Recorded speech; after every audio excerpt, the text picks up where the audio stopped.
Welcome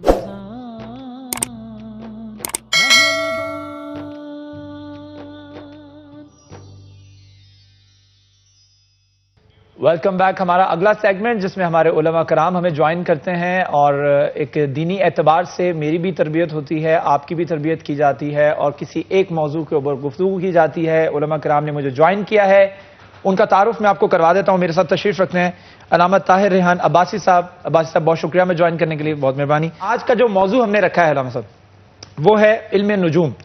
علم نجوم exist کرتا ہے یا نہیں کرتا، اور اگر کرتا ہے تو جائز ہے یا ناجائز ہے، اس پر گفتگو کیجیے. بسم اللہ والصلاة والسلام علی سید الانبیاء والمرسلین وعلی آلہ واصحابہ الطیبین الطاہرین.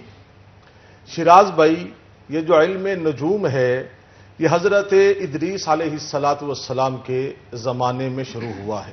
ان کی قوم جو ہے وہ کواکب پرست تھی، انہوں نے بڑی محنت کی اور اپنی قوم سے اس چیز کو ختم کیا. پھر حضرت ابراہیم علیہ السلام کی قوم باقاعدہ ان ستاروں کو جو مشکل کشا، حاجت روا اور باقاعدہ ان کو خدائی کا درجہ دیتی تھی.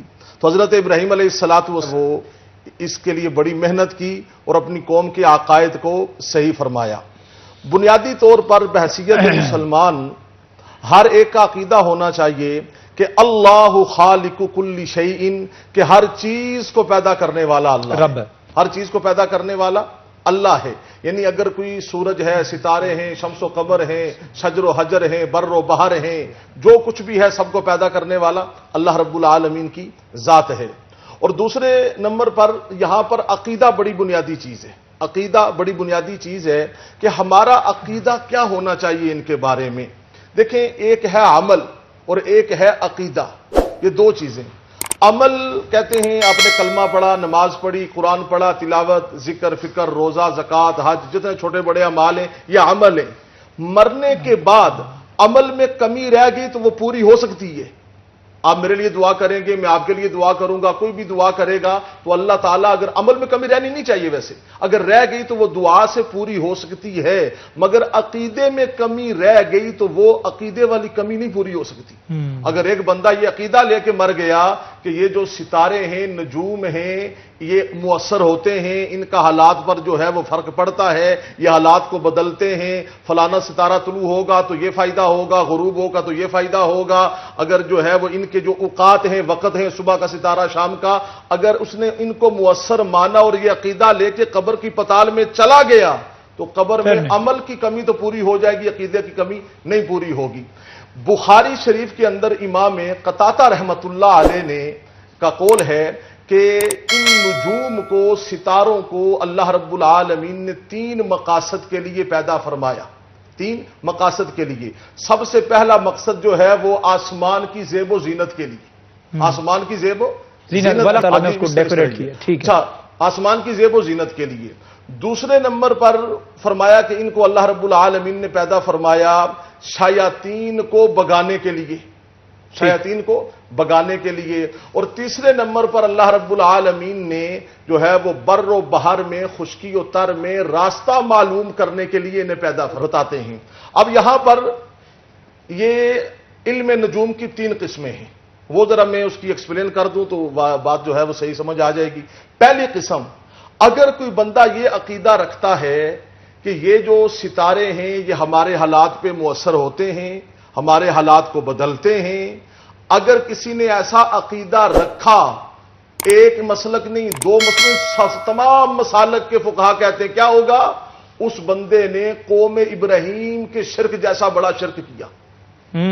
اچھا، قوم کے ابراہیم شرک جیسے بڑا شرک، جس نے یہ عقیدہ رکھا کہ یہ ہمارے حالات کو بدلیں گے. حالات کو تو بدلنے والے اللہ ہے.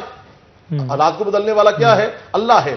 اس کے بعد نمبر 2، اگر کوئی یہ کہے کہ فلاں ستارہ طلوع ہوگا تو یہ ہوگا، فلاں جو ہے وہ سات جو ہے وہ یہ نحوست کی ہے، فلاں جو ہے وہ سات کی ہے، تو ایسا بھی جو ہے اس کو بھی علماء نے حرام قرار دیا ہے. اجازت کتنی دی ہے؟ اجازت اتنی ہے کہ اس سے بر و بحر کا راستہ معلوم کیا جائے، اس سے جو ہے وہ خشکی و تر کا راستہ معلوم کیا جائے، اس سے سمت معلوم کی جائے. اس کے علاوہ جو ہے وہ ستاروں کی اور کوئی بھی حقیقت نہیں ہے، یہ مؤثر نہیں ہو سکتے. میں آپ کو بڑی مزے کی بات بتاؤں. میں ایک جو نگینہ تلاش کرنے والے سے میں ملا، اب سن کے حیران ہوں گے، بعض یہ لوگ ایسی باتیں کرتے کہ وہ اس میں بڑا سبق ہوتا ہے. تو میں نے کہا جی کوئی ایسا نگینہ مجھے دیں کہ میری قسمت چمک جائے. اچھا. میں نے اس کو مذاقن کہا، عذرائے مذاق، تو وہ بھی آگے سے ہنس پڑا. اس نے بڑا زبردست جواب دیا. وہ جو اس نے اپنا باکس رکھا ہوا تھا اس میں مختلف جو ہے وہ نگینے تھے. اس نے کہا جی میں بھی نگینے بیچتا ہوں 20 سال سے. ٹھیک. میرا والد بھی یہی جو ہے وہ انگوٹھیاں بیچا کرتا تھا، میرا دادا بھی یہی کام کرتا تھا، وہ ملتان کا تھا. تو اس نے ہنس کے کہا کہ میرا یہ باکس ہے، یہ میری سائیکل ہے اور کرائے کا میرا مکان ہے. ان سے قسمت بدلتی تو میرے باپ کی بدلتی، میرے دادا کی بدلتی. انگوٹھی جو ہے نا، انگوٹھی یہ نبی علیہ الصلوۃ والسلام نے پہنی ہے، پہننے میں ممانت نہیں ہے، مگر اس کو یہ کہنا کہ یہ حالات بدلے گی، یہ حالات پر جو ہے وہ اثر انداز ہوگی، ایسا عقیدہ جو ہے وہ شرک کے جو ہے وہ معنی میں آ جاتا ہے. آپ نے بڑا اچھا ایکسپلین کیا کہ ستارے جو ہیں وہ نیویگیشن کے لیے استعمال